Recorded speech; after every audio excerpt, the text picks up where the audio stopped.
ঈদুল ফিতরের দিন যে কাজগুলো করা শরীয়ত সম্মত এবং সুন্নাহ, সে কাজগুলো হলো ঈদুল ফিতরের দিন খুবই ভোরে ঘুম থেকে ওঠা, পাক পবিত্র হয়ে সালাতুল ফজর আদায় করা, কিছুটা সময় নিয়ে কোরআনুল কারীম তেলাওয়াত করা, দোয়া মুনাজাত করা, ঈদগাহে যাওয়ার পূর্বে গোসল করা, এরপর পবিত্র পরিষ্কার পরিচ্ছন্ন পোশাক পরিধান করা, যথাসাধ্য উত্তম খাবার খাওয়া এবং প্রতিবেশীদের, ইয়াতীম, মিসকিন, অভাবগ্রস্তদের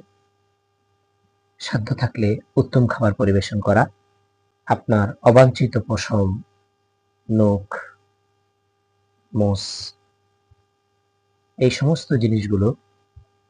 কেটে ফেলা, ঈদগাহে যাওয়ার সময় তাকবীর তাশরিক, আল্লাহু আকবার, আল্লাহু আকবার, লা ইলাহা ইল্লাল্লাহ, আল্লাহু আকবার, আল্লাহু আকবার, ওয়ালিল্লাহিল হামদ, এটা পাঠ করতে করতে যাওয়া,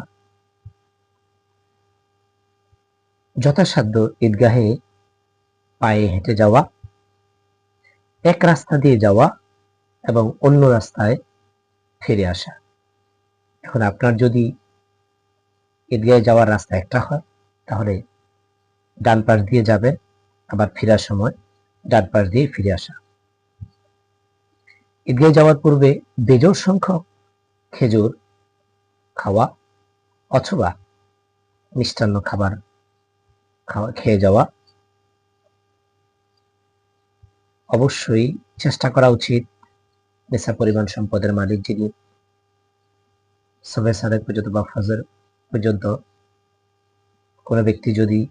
মুসলিম বালেগ প্রাপ্তবয়স্ক ব্যক্তি যদি নেশা পরিমাণ সম্পদের মালিক হন, অবশ্যই তিনি তার পরিবারের পক্ষ থেকে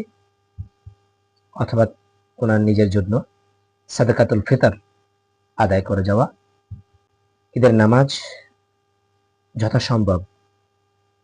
খোলা ময়দান বা মাঠে আদায় করা,